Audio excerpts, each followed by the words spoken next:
second off, we have a lot more enthusiasm. Good morning. Good morning. Oh, I love that sound. Thank you. Thank you. Yes, here we are at the Sanctuary for Spiritual Living in Covina, California. And what a great day. It is the first Sunday in June. I don't know about the rest of you, but I have at least a little bit of shock about the fact that the year is entering the 6th month. But it's summertime this month. That starts with the longest day will happen later in the month. And I know that we are ready for it. So I'm speaking a word of gratitude this morning for all the good that is in our lives. And that starts with people, the people that help us, that assist us, that step forward and live in service and have this church as part of where they do that service. And so thank you to Jean, who's in our balcony doing the AV today, getting here from across town, no matter what. So grateful for that. And thank you to Peggy, who's doing the Facebook online today. And she is proving that we are truly an online community since she's doing that from her home. So yay, Peg. And also grateful for our music. Thank you so much, Mary Ekler.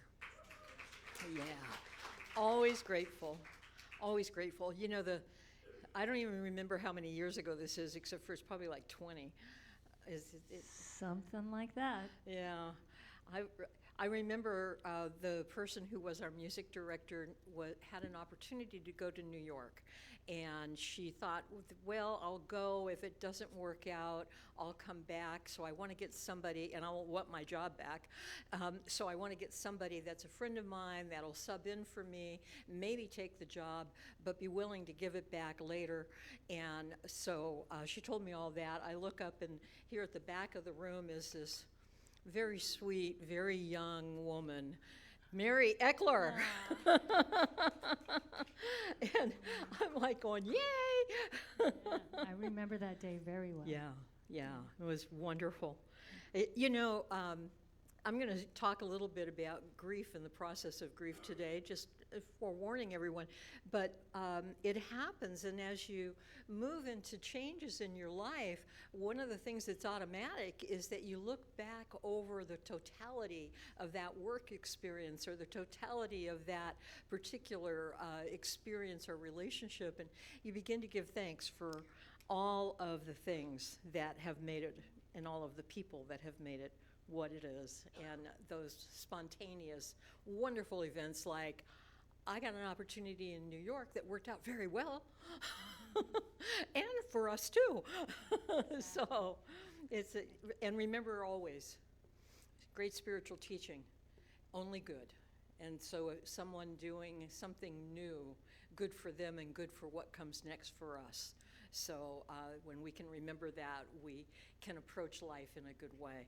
And my dear friend, Wendy Skarupa, is our practitioner. Yay! And she did our pre-service meditation this morning. I invite any of you that are available to be in church at 10:30 to come. Our practitioners do a wonderful job, and they spend some time thinking about what is the meditation that fits this day. And so I thank you always for that creativity that you bring, your thoughtfulness, and the way that you approach things. Yes, absolutely. I've known Wendy. Wendy is one of my longest term friends here in the church, and so I'm grateful for that. Yeah. I am too. Yeah, and neither one of us are old, so that's not the point. We're just long-term friends. All right. Yes, so here we are, Sanctuary for Spiritual Living. I do want to mention that our practitioners do prayer, and whoever is the practitioner of the day stays after if any of you have a desire for personal prayer. And you can meet them on the west side of the sanctuary at the front. They are happy to spend time with you before going to the potluck, and if nobody shows up, they're going to go eat. So if you want to have that prayer, come up front during or after the peace song. Also, we do prayer daily for our sanctuary, for all of our people that are associated here, for the highest good for all of us. And that prayer is going out. If you want us to personalize it for you, please send us a prayer request. It's easy to do. Just go into the website at www.somchurch.org and go to the top of the homepage. There is a link, and you can fill out that form and send it. I will start prayer and send it out to all of the rest of our practitioners and ministers.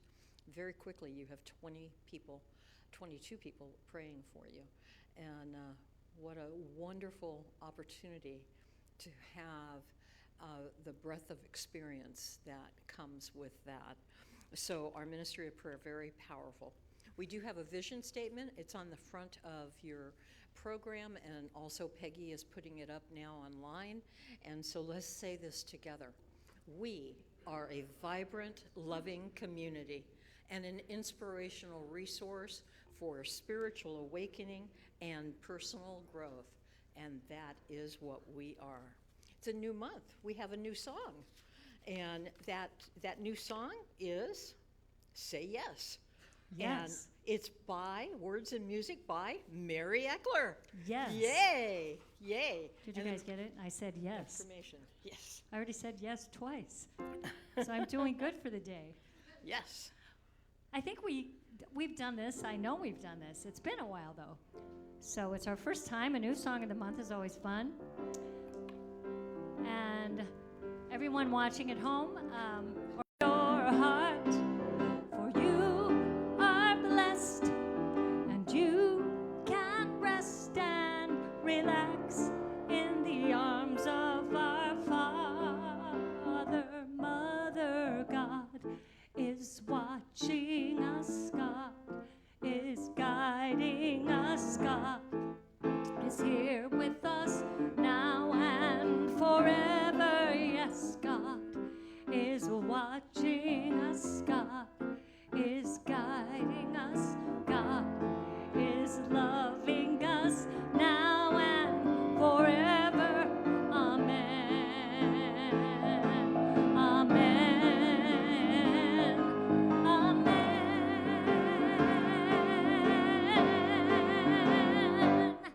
Say yes. Very good, especially for the first time this month.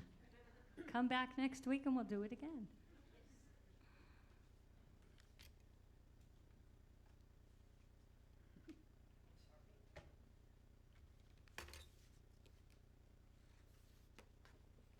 Hey, good morning. How's everybody? Great. Even better than 10 minutes ago, right? Okay. Well, it's always an honor for me to serve. I do this once every couple months, and so here I am.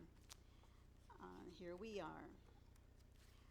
Let's turn to the affirmation for the day that was selected by our friend Terry, the bottom left, and let's say that together.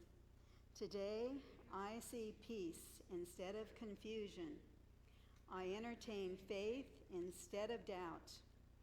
I feel the impact of an all-enveloping presence. I know that there is a power of good operating in my affairs. I maintain my position as a divine being here and now. I know all is well.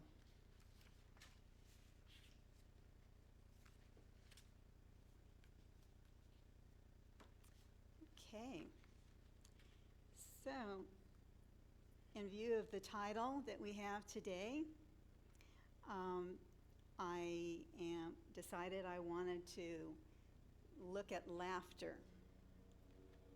And for those of you who hadn't noticed the title, it's a continuation of the theme, part 3, and that's age, illness, death, and joy.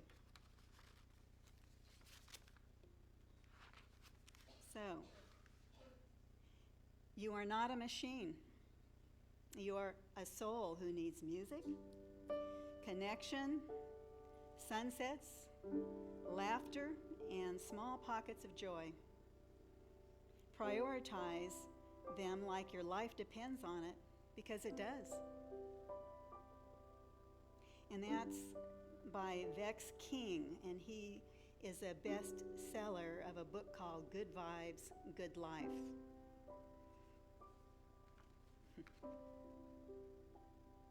Laughter is an anti-inflammatory. Crying is regulating. Hugging is immunoprotective. Singing is vagal toning. Dancing is neurogenic. Joy is a biological necessity.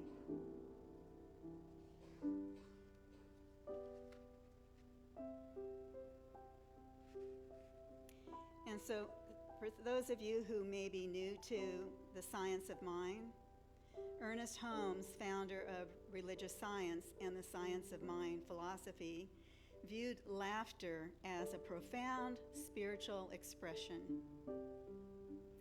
He taught that finding joy and humor is an essential part of aligning with the divine law, believing that joy naturally unmasks sadness and is an inherent divine state of being.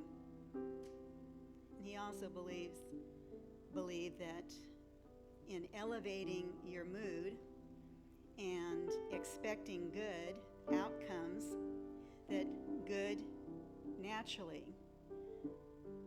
is attracted to you, that is a sure way of attracting your good.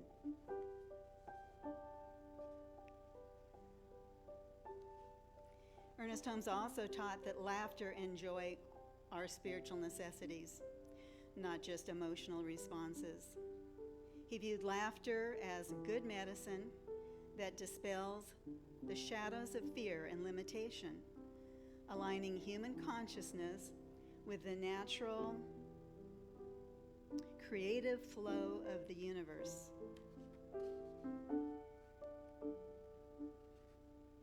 And much, much more. So I invite you to close your eyes if that feels comfortable, and let's just settle in. The tone has already been set for this service, big time, by Mary, and just the mere presence of each and every one of you here in this room and online. So I open my words here with gratitude, with a grateful heart, knowing that Spirit is totally here and right now. The fullness of Source, the creative power of all life is in this room, filling it up, resonating in the walls, vibrating the floors, and just really rocking and shaking the ceiling. And so this room is filled with love and the divine intelligence that knows what to do, how to do it, and it is present as peace, as joy, as strength. Like I said, love, harmony, abundance. So we are abundantly gifted by the connections that we have here at the Sanctuary for Spiritual Living. And knowing that we can each turn within, as I turn within, I know that that Spirit is within me. I am in it. And it is flowing in and through me and through each and every one here today, online. We are all connected in mind, in heart, and the love that each one expresses.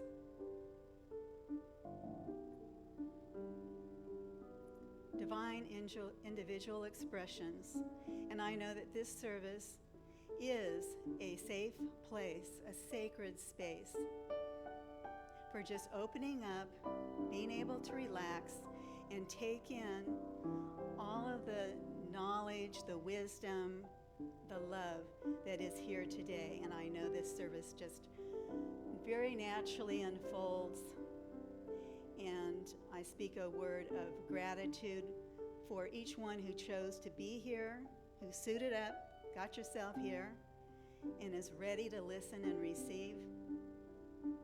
I speak a word of gratitude for all the volunteers who prepared the way for this service. Beginning with Terry in the office and all the programs and just setting up, being present, the lighting, Jean for the sound, for making it here. Challenging as it might have been. For Mary, coordinating with Jean with Mary, to give us these soulful sounds, cheerful sounds, uplifting each and every one of us.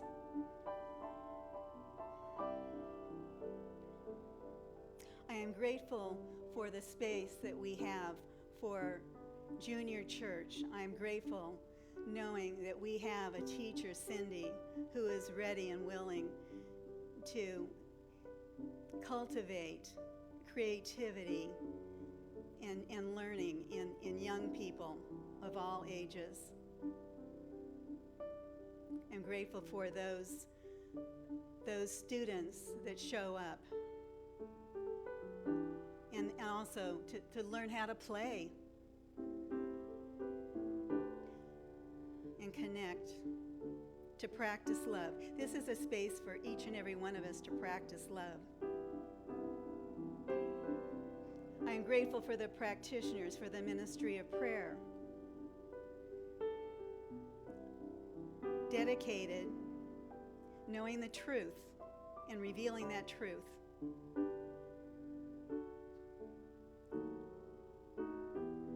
For this entire sanctuary and for the world. I am grateful for the Board of Trustees. I speak a word of blessing for the Board of Trustees, knowing that they make the wisest and the highest, best decisions for this congregation.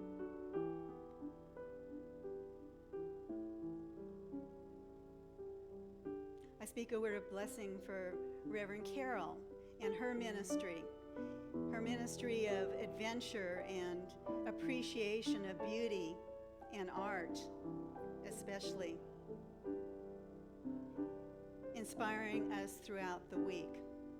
And I speak a word of blessing for Reverend Kristina Collins, Reverend Chris, Reverend Doctor, and knowing that she gives all of herself to this church family and loves each and every one and comes forth with a message from that space.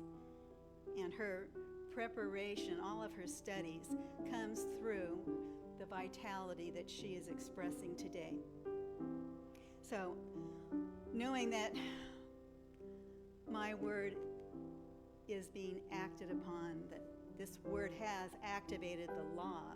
Love is expressing through law now, and it is done, and so it is. Amen.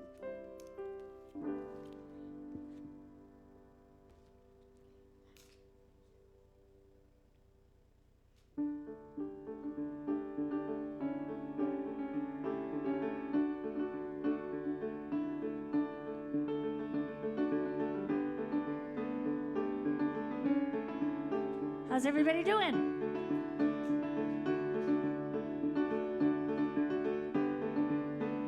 Woo!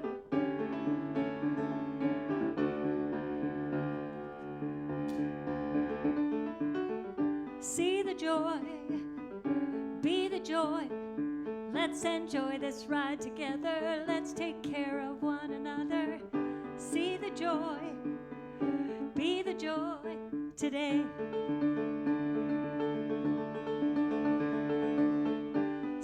Joy, be the joy. Let's enjoy this ride together. Let's take care of one another. See the joy and be the joy today. It's a beautiful day. It's a beautiful life. It's a beautiful day. It's a beautiful life, yes, it's a beautiful day. It's a beautiful life today. Can I hear an amen out there? Say yes.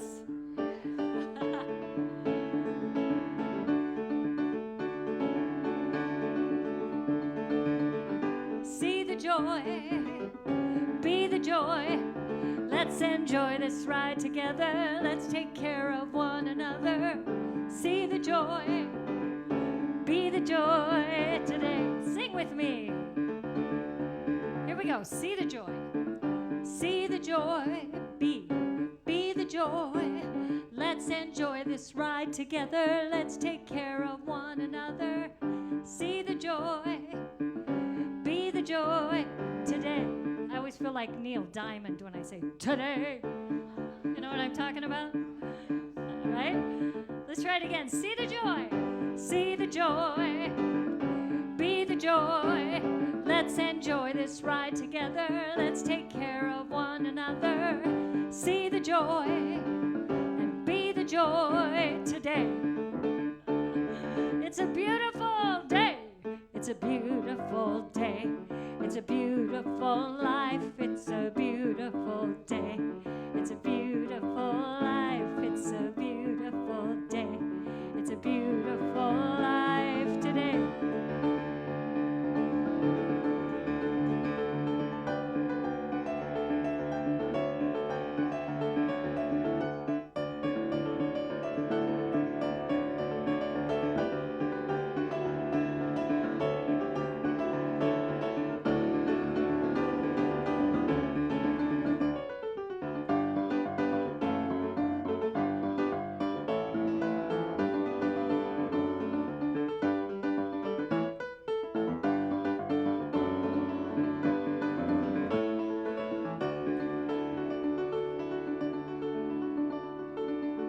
See the joy, be the joy.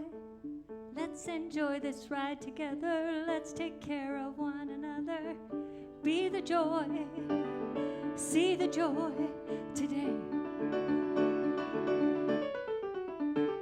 It's up to me to see the way I wanna see. It's up to me to be the way I wanna be. It's up to me to see the way I wanna see. It's up to me to let it be, let it be.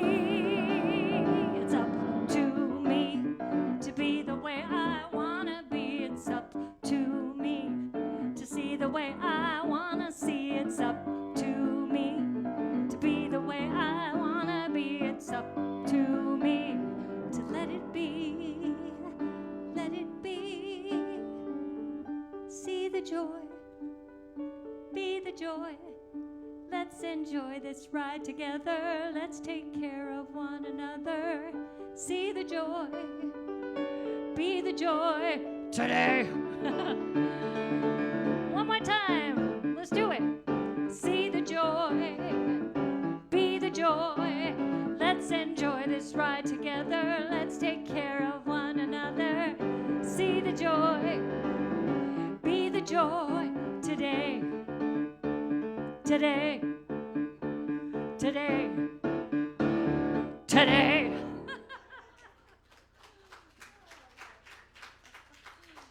I was trying to channel my Neil Diamond, but I couldn't quite get that, you know. Thank you, everybody. That was fun. With all due respect, I'm sure Neil is happy. Good morning. Good. Yes. And here we are, week 3 of the same old talk.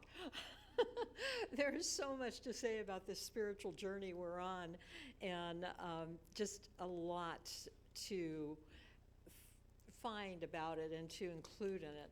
I do want to start today, though, by recognizing this is Pride Month, and I love the idea of being proud of who we are authentically, and that inclusive space that says whatever is our experience, whoever it is that we love, whatever it is that is true to our own being, is worthy of being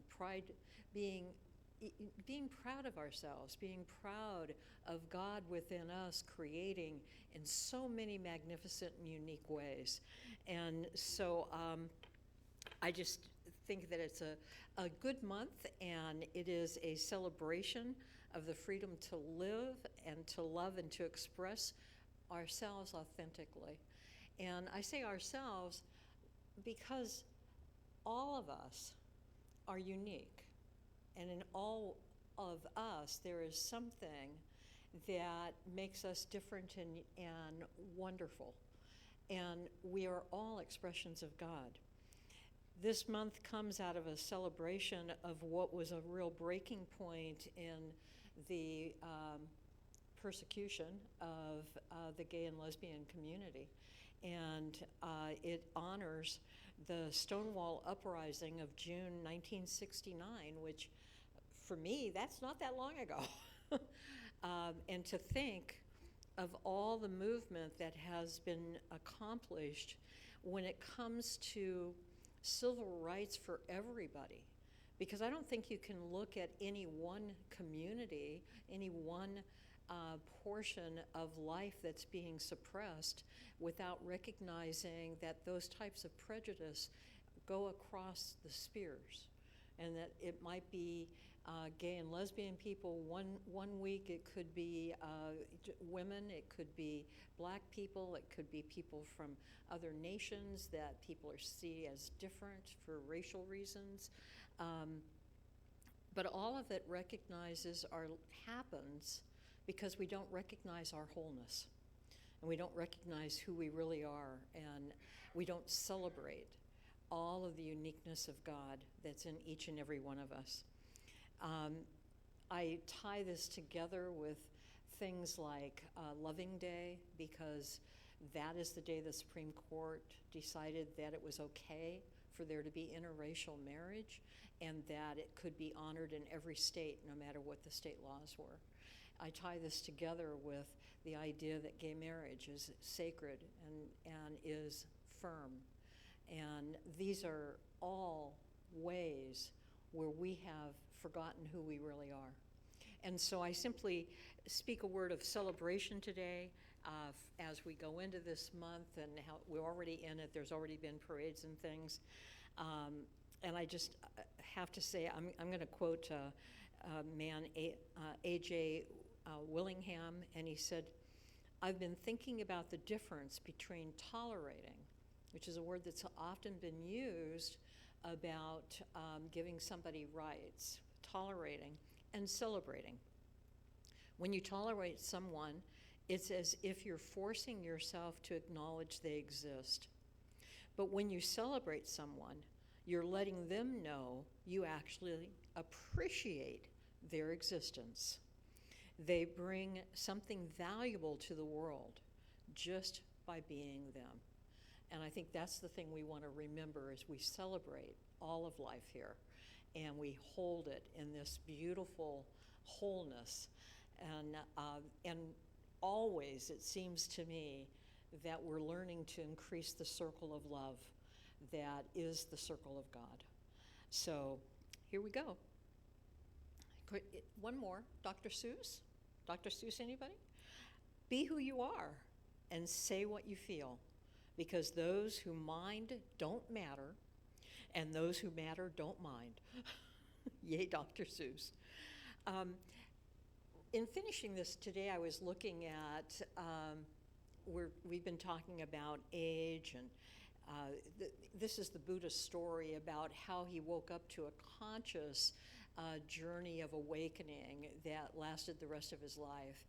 And while he had a moment where he came into that full realization and his teaching came forward more and more fully, he continued to have times when he was challenged about whether or not what he was teaching really worked. And I love that about him. The great book by Thich Nhat Hanh about his life, and I think it gives a lot of examples of what happened. But he had this moment where he had grown up protected from things in this world that are something that happens, something that people experience. And by not having been exposed to them prior to this, they were shocking to him. And it sent him out on a journey. Now, those 4 visions that happened when he first got outside his father's castle and into the streets of the city that surrounded it, he saw an aging person who'd never seen before. And then he saw a person that was ill, and that was very disturbing to him. And then he saw a funeral procession and saw a man that had passed away being carried through the street. And then he saw a monk. Now, he was deeply disturbed by the first 3, but he sees this monk, and the monk lives in the middle of all of this happening in the streets of India. And what does he see? The monk is joyful. And his thought is, how can you be joyful and know this? How can you be joyful and hold the reality of life? And that's what sent him on his journey. And so we want to notice that it's how we see things that actually creates our experience of them. And so when we look at this and we see age, what is it that we believe? And that pops up automatically in our minds. What do I think it means to be a particular age? What do I think it means to be at a particular time in my life? And that idea of, people start, I noticed this may not be universally true, but I notice that you hit certain birthdays and sometimes, and you start counting up and thinking how many more you're gonna have. And, I say that at my age, noticing that me and the people around me will go, actuary tables, what a novel thought, and, and we defy them because one of the things that we know about life is that there's really no expiration date on it. Life is eternal. It will change form, but life itself is eternal. And because of that, what we have been seeing over and over in, I think, my age group, I'm going to take credit for this, although I know that there have always been people who have lived a long time in good health. But what I'm noticing is that there seem to be people that do things a lot longer than you would have expected. And Billie Jean King has just had an accomplishment. This is a couple of weeks ago, but she's, been playing tennis for 65 years. And my notes are that she added another remarkable achievement to an already remarkable life. At 82, she earned her Bachelor of Arts in History from Cal State Los Angeles. So we can celebrate her. It's just 65 years after she first enrolled there in 1961. And then she stepped away from her college pursuit because she was doing tennis. She wanted to move into the tennis world and did so very well. But it's never too late.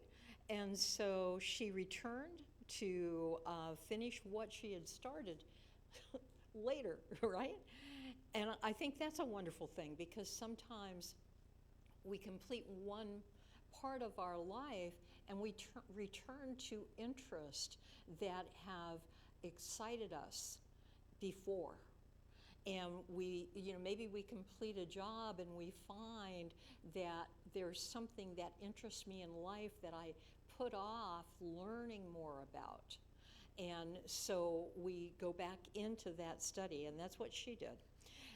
She was one of the greatest champions of tennis that the sport has ever known. She won 39 Grand Slam titles, and she was a defining force not only in tennis, but in the fight for equality in sports and society. And I still remember, and I don't remember the name of the guy, but I remember that there was this huge thing about she was going to play a guy, and she knew she was going to win, and he was like real cocky about it because she was just a woman. And woo! Did I hear somebody shout out a name?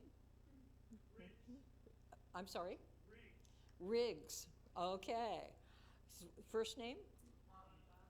Bobby? Bobby Riggs. Don't you love the memory of this world? It's right there in the collective memory of this world and in this room we're drawing on it. And so one of the things Jane Fonda said is that it's never too late. It's never too late to start over and never too late to be happy. That's where the joy comes in. It's never too late to be happy, to be about what it is that is ours to do.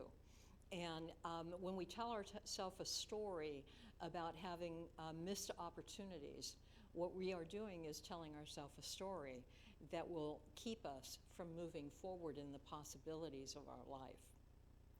And so being aware of that and being willing to step forward at whatever our age might be and do what is mine to do this day. It may not be to play tennis anymore. Actually, it was never to play tennis for me. I'm so glad she took that role on because it would not have worked for me. But whatever it is that is ours, that's uniquely us, that thing that gives us joy, that pursuit of something that we're intrigued by, whether it's higher education or maybe it is fulfilling an artistic craft that we did not know about, we had or always told ourselves we didn't have time for. And so that space of being willing to be involved with life no matter what our age. The next one is seeing disease. And I have a personal belief, this is me, this is certainly, while it plays on what Ernest Holmes has taught, it's sort of an expansion, which is what we're supposed to be here about.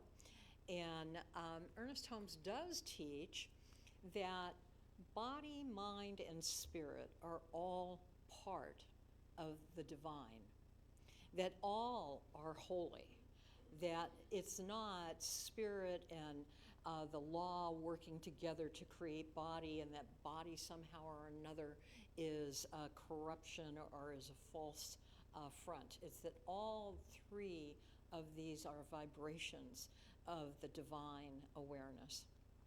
And so when I look at that, and I look at my own life experience and having had the great benefit of people being willing to share with me their life experience, when I look at that, I see how this spiritual journey we're on starts, or how it moves forward, how it evolves through our lives. And sometimes the agent is a spiritual awakening, something that says, oh, look here, go there, do this, study that.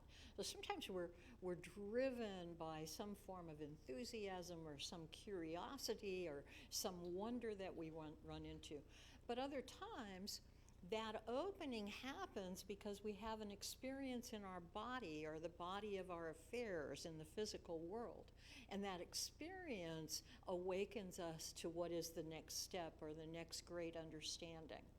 And therefore, the spiritual awakening of body through illness is not like malpractice. And I really want to bring that out because I hear people that seem to say, well, I did something wrong because I'm experiencing an illness, and I don't believe that. I'm like, number one, your soul is whole, perfect, and complete. Who you are, in your heart of hearts, you would never say, gee, I think it would be fun to have a particular illness. But what does happen is that we have an experience of illness and we wrestle with it. It forces our attention to see how does God show up in this experience? How is this part of what can awaken me? What is driving me? And I don't believe that it's malpractice. I don't believe that. And I've seen my mentor, Peggy Bassett, I saw her go through Lou Gehrig's disease and use the disease to bring forward her pathway. And so what would happen if instead of criticizing ourselves, which I would remind you that one of the great commandments is to not use the name of the Lord thy God in vain. And what I hear sometimes when people are experiencing illness is, I must have done this to myself. I must be stupid. I must be this. I must be that. How did I, I'm guilty. I should be ashamed of myself for having this because as a religious scientist, I shouldn't have had it. Well, guess what? Here it is. And therefore, it's part of the path, not a deviation, but part of. Now, when we're told not to use the name of the Lord thy God in vain, the name that we are told is I am that I am. I am becoming that which I am becoming. Therefore, to say that I am somehow or another flawed is to curse the Lord. It's to put into the law a misunderstanding of who you are, and then to have more of that experience. And so what we notice is that the challenge is to hold on to our spiritual center as illness shows up, and to use it to link, to guide our spiritual pathway. And so the question becomes, what is disease? And what is its role in our spiritual journey? Holmes says that the word disease means lack of ease. And those of us that have had disease understand that it's not easy, that it doesn't feel comfortable, that it's not, that it's not a sense of being comfortable in your body. He says abnormal, dividing up ab and normal, is the absence of a normal condition.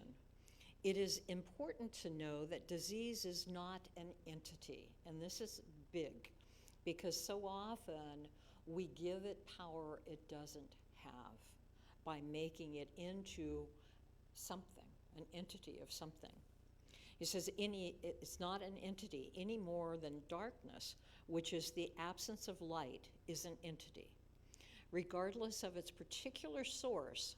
So remember, regardless of its source, that means that if I have been disparaging myself and or not processing my grief or not dealing with my life, and it solidifies as disease, that I don't have to worry about what's the source. I simply have to begin to move into alignment. And he says, regardless of its particular source, disease is an experience operating through people, which does not belong to them at all. Recognize that it is neither person, place, nor thing. He's talking to people doing prayer about somebody with a condition going on, that there is no spiritual law to support it. That it is discord fleeing before harmony, that there is nothing but the truth. And so when we pray about the spiritual truth of the being, this person who is an entity, who is already whole, perfect, and complete in the divine. And we know that that wholeness is to come forward, and that it's the truth of their being, and that the path they're on that's called disease will help them find that fullness and lead to this physical perfection that we all desire. So he says, begin to perceive the individual, you or whomever you are treating for, as a spiritual being, no longer subject to this belief. And even now, the embodiment of perfection. And that's, I think, the biggest thing, is to remember the pathway is perfect, and so is the individual on it. And so it's not that they're somehow flawed because there's an experience that's going on in their life. Several years ago, I saw a video of Catherine Meeks, and I took all sorts of notes because this woman so impressed me. She is, at that time, now I tried to look her up in the last 2 weeks, and I haven't been able to find her, but I want to bring forward her experience and honor it because she really had a handle on this. And she was the executive director of the Absalom Jones Center for Racial Healing. And doing that work, she also had a major illness that created a lot of pain in her body. And she also was a minister. And so she was dealing with looking at her spiritual pathway through the lens of an illness that at times would have her spend the day in bed because she was in so much pain. So she said, each of us is on a journey without a destination, but with a process. And I thought that was really wise, that here we are moving forward all the time, and that we are here in a space of moving and using what is in our life for our pathway. And she says the journey is a tutorial. Now, she used the story of Jesus at the pool of healing for with the lame man. This man had laid there wanting to be the first person in the pool when Spirit would stir the waters, because the healing power was going to heal whoever was first in the water. But because he was lame, he could not get himself into the water, had to rely on friends to do it, and it was very difficult to get in and be the first one in when somebody who was a little more able-bodied was able to do that. And so Jesus is there, and he says to the man, because the man asked Jesus to heal him after years of sitting here hoping for the perfect timing of being able to get into this pool of water to be healed. And Jesus says, "Do you want to get well? Do you want to get well?" Now, most of us would say, of course. However, maybe. We might not. We might see that I'm so used to my identity as somebody that has a particular illness that it's difficult for me to give that up. And she would ask herself this question every day because she had a diagnosis that said that she needed to learn to manage, not think she was going to heal it. And sometimes that's an accurate understanding of what's happening. She says that this was asking for what is the intention for your day. And she said, are you willing to be in the journey that heals? Each day ask, what is the intention? And so she was asking herself that every morning. What is the intention here? What is my intention for what am I doing this day? How am I going to live? And she learned these are her words: perseverance, limitations, pain, uncertainty, fear, faith, love, patience, and flexibility.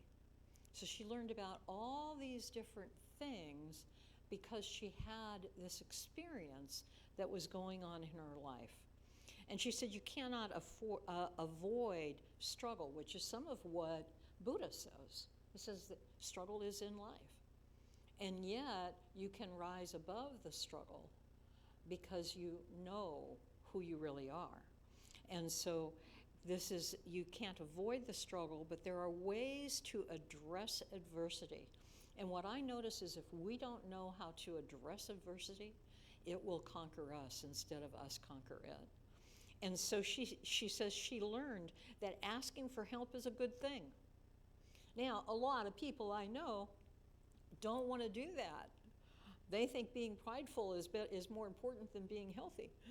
And it's like, you know what? Asking for help is actually a good thing, and there's a time and place for it. She said, pain and joy can live together. That's the most important thing to take away from all of this talk that we've had for 3 weeks, is that having one experience does not exclude also being joyful in the same moment. And great teachers have said this over and over. Holmes says it, so does Jean Houston, so do any number of people that prove it, that two things can be true at once, and that we are big enough spiritually to hold this physical experience and this spiritual truth that life is joy. She said to love the self, to love who I really am, no matter what it is that I'm experiencing in the physical world, to love myself. And she learned a new way to see and to be. And so she learned to see clearly who's really here in front of me, instead of thinking that what's in front of me is the name of the experience, but who's in front of me is the divine, and that I can also bring that into my own understanding. And so she said to ask, what is the tutorial that is before each of us now? What is it that we are here to learn in this moment? And she said that Jesus said to this man, pick up your mat and walk. Get up, pick up your mat and walk. And that was what was important for that person to do for their own healing.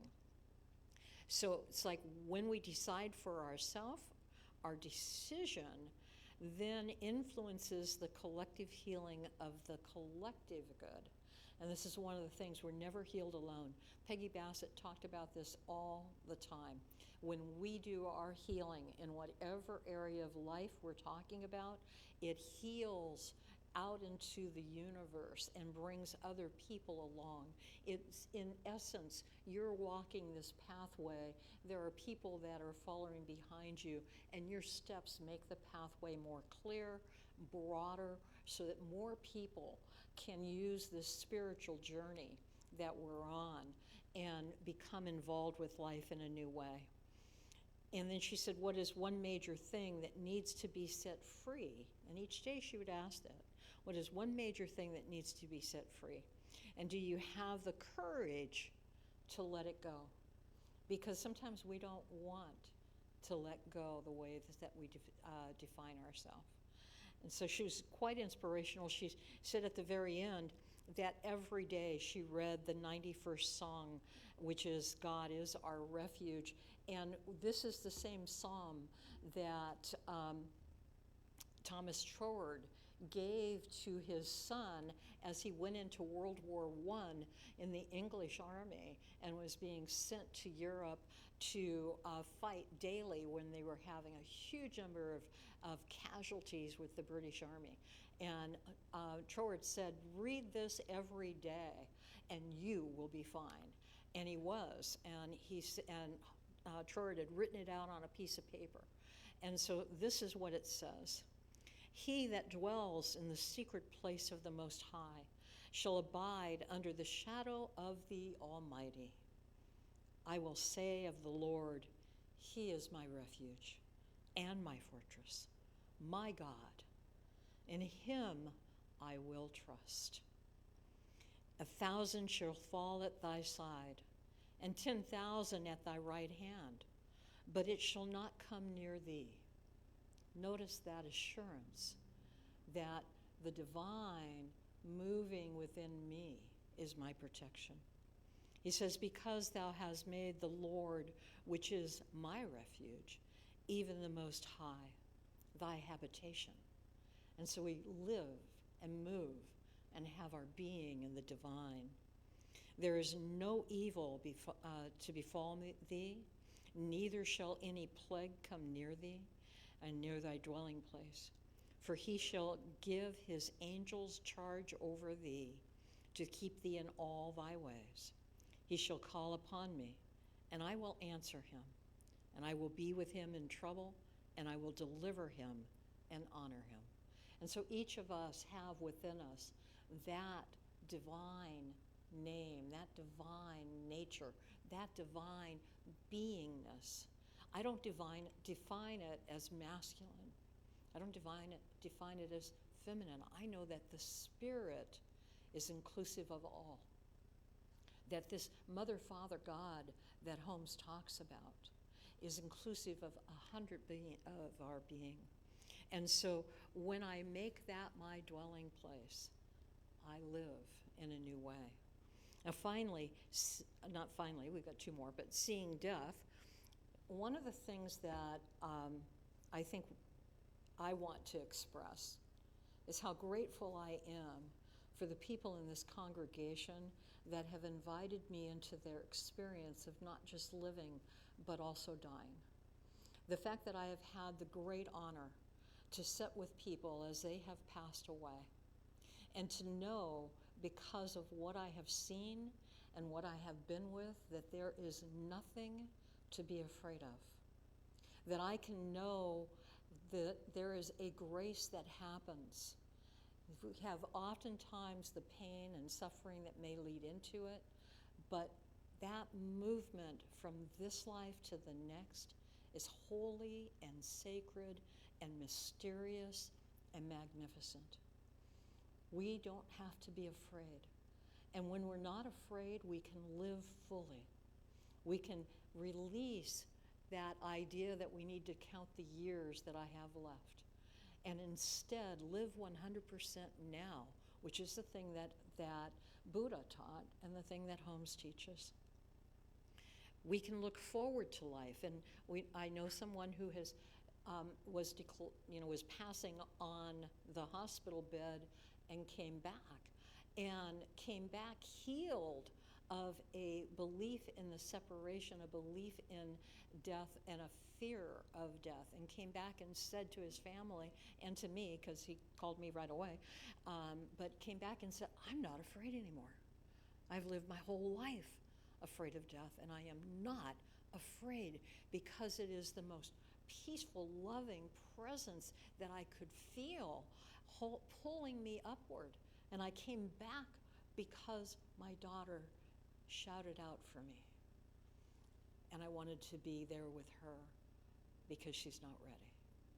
But I'm not afraid to die now. Now, that space of realizing that while we lose someone and they are no longer physically present, while that creates anguish for us, that they are all right. They are whole, perfect, and complete. And that we can commune with them still, because not only is life eternal, but so is love. And so when we talk to them in our minds, we receive answers. And we know that they really are all right. Jane Goodall said, "It is my next great adventure." And this is true for us. This thing that we will step into at the right time for each one of us. That one of the things that's real is that we rejoin the people we love that have gone before us to make the way easy for us. Buddha's teachings tell us to stay in this current moment. But I find that for me to be able to bring the fullness to the experience of someone passing, that I have had to become good at grief. And I think of Charlie Brown, good grief, but there is a truth in that grief is an important part of our process, because one of the things that grief does is it brings us back to wholeness. We are often so shocked by someone passing, or so distressed by what has gone on for them, that we are tied up in that and don't remember who they are and what they have given us as great gifts. And so part of the grief process is to tell the stories about the person and allow ourselves to this is Jean Houston saying, remember, to bring back the parts that have been lost and sew them back together in the wholeness of their life. And so we begin to remember the joys that we have shared with them. We remember the experiences we've had. We remember the things that we have learned. And we give thanks for all of that. We need to get good at this because it moves us back into wholeness, back into gratitude for who they are. And it gives us a sense of the beauty and the sacredness of each individual life. It also has to be called into play at all these changes that we do, because life is about growth, and growth is about change, and change means that we're constantly releasing something and gaining something new. And so we are in this process of being willing to release something and to gain something and to remember the wholeness in all of it. It's important that we tell the stories, because that's our love coming back in vibrancy. And that's our joy coming back to who we really are. My final thing, seeing joy, which we've had so many beautiful things already between Wendy and Mary, remembering who we really are. Holmes said that joy is the emotion excited by the expectancy of good, gladness, delight, and exaltation. And so we are here to be joyful, even in the middle of grief, even in the middle of the life experience. And I do experience joy as enthusiasm and vitality, as happiness, and as a zest for living. That's sort of an old-fashioned term, but that is the thing that draws us into life with enthusiasm. It's an expectancy of good. And Ernest Holmes says it is definitely part of life and part of joy. How important this is in our prayers cannot be measured, for it is our emotion that brings forward and powers the word that we are using. And so we are here to allow for enthusiasm, to allow for God in us to bubble up and to fill the space with gladness, to be the very joy of God.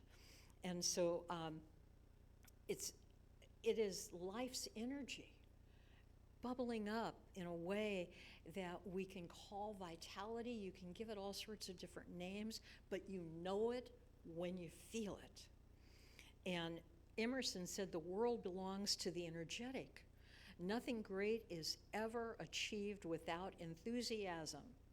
Vigor is contagious, and whatever makes us either think or feel strongly adds to our power and enlarges our field of action.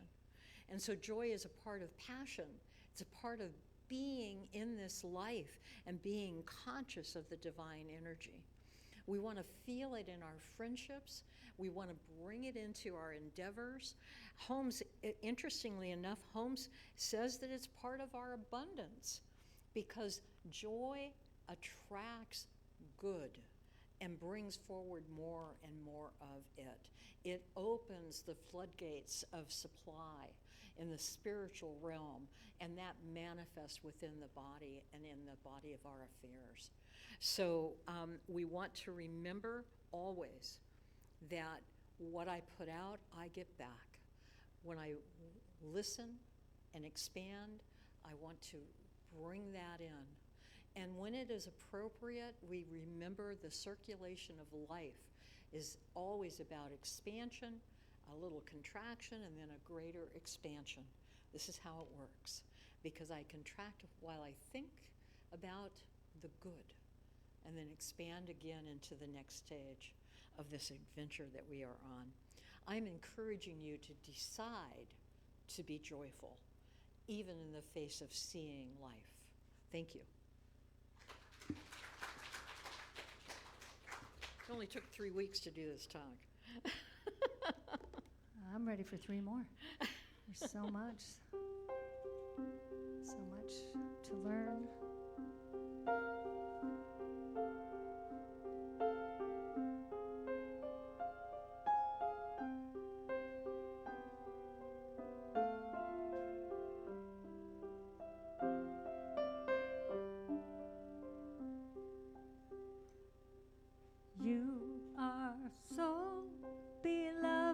to me, beloved to me, beloved to me. You are so beloved to me. Yes, you are so beloved to me.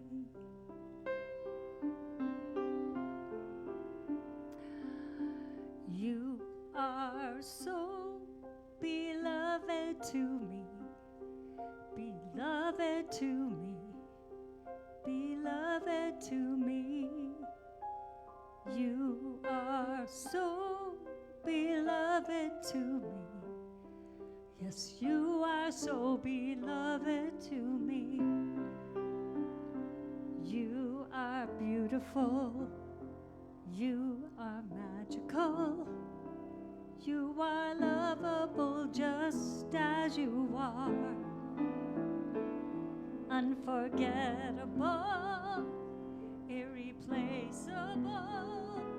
You are perfect just the way that you are.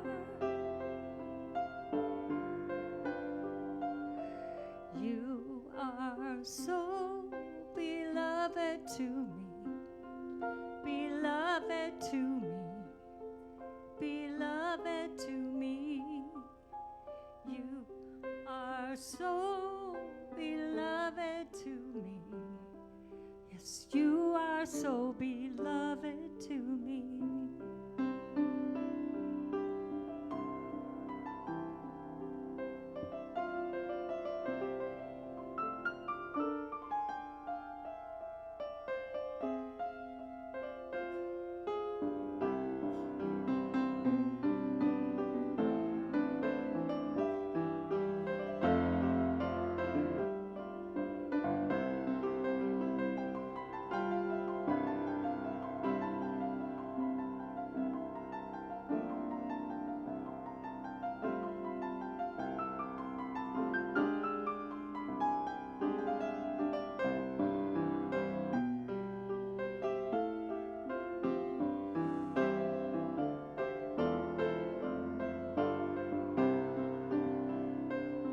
You are beautiful, you are magical, you are lovable just as you are.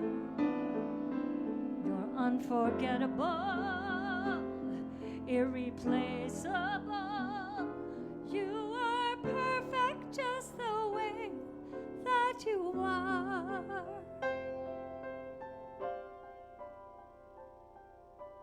You are so beloved to me, beloved to me, beloved to me.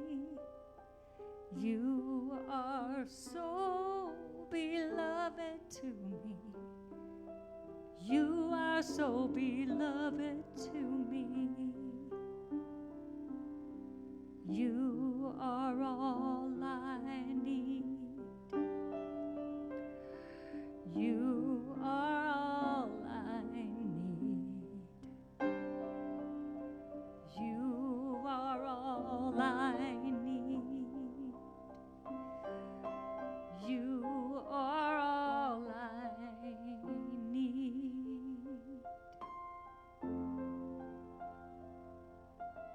You are so beloved to me, beloved to me, beloved to me.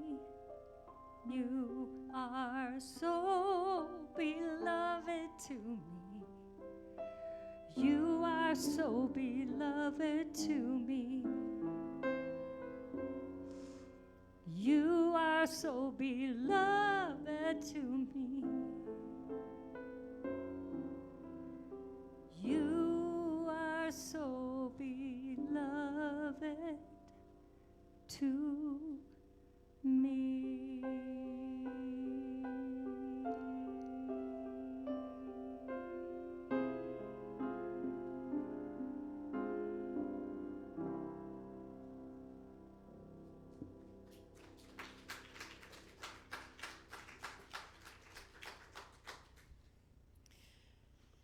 Normally I would pray right now, but I would like to use that song as our prayer, to know that we are beloved.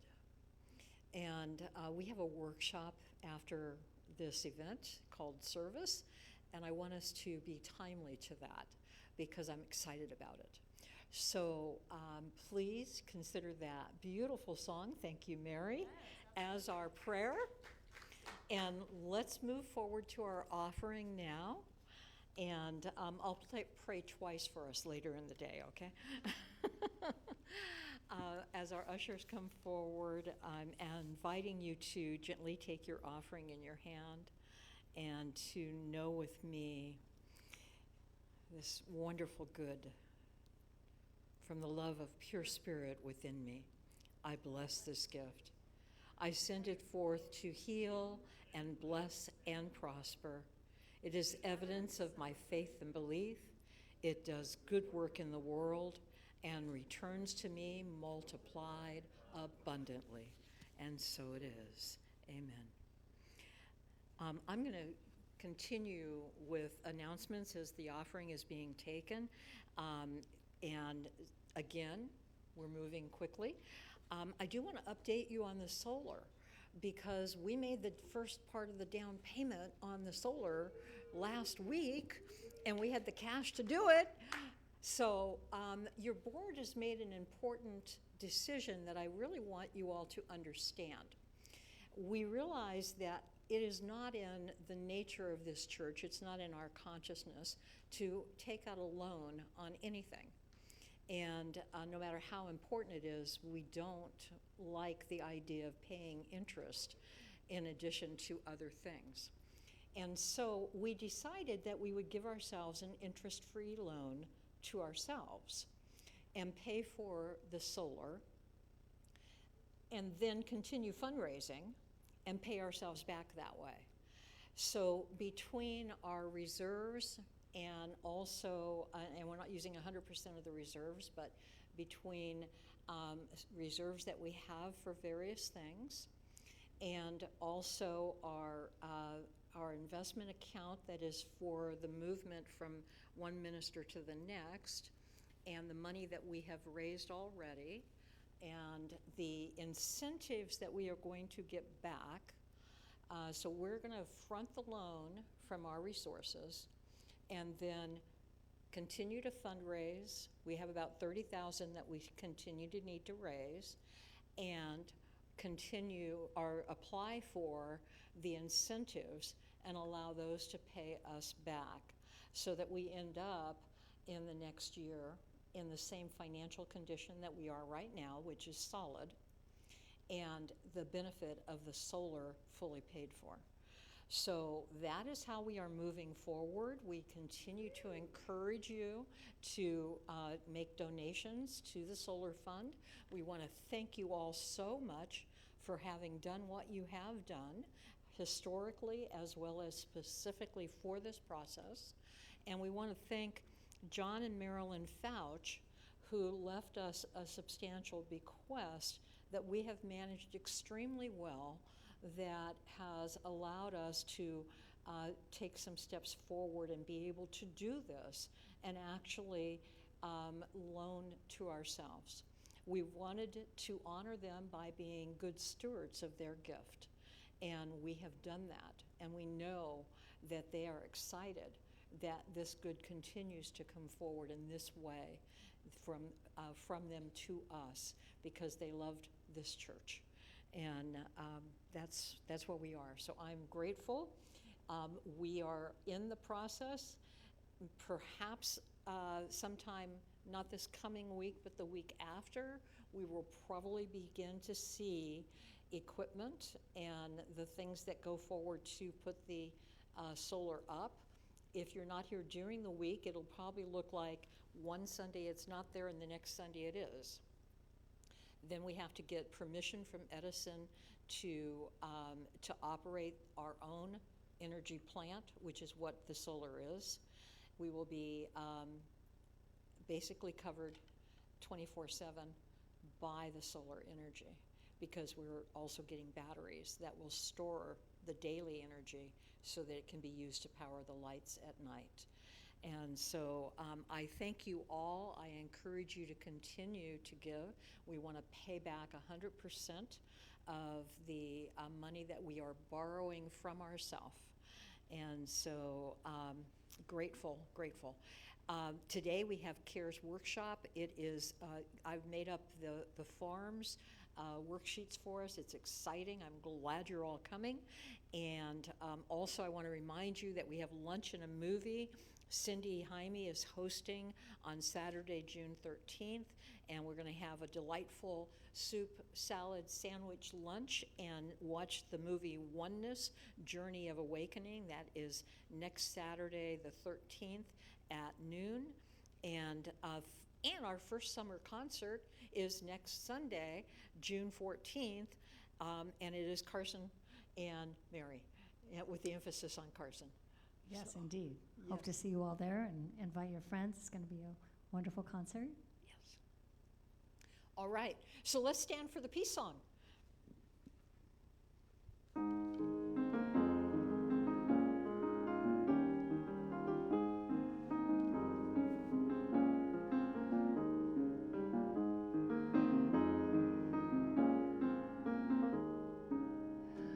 Let there be peace on earth, and let it begin with me. Let there be peace on earth, the peace that was meant to be. With God as our power, loved ones all are we. Let us walk with each other in perfect harmony. Let peace begin with me. Let this be the moment now. With every step I take, let this be my joyous vow. To take each moment and live each moment in peace eternally. Let there be peace on earth, and let it begin with me.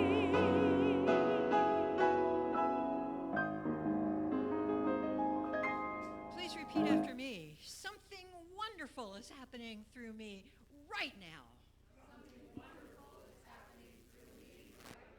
It is this thing called life. Life is in my mind.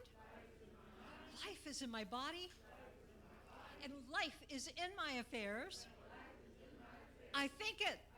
I feel it. I know it. And I accept it. Just the way that it is, and just the way that it is not. Thank you, life. Amen.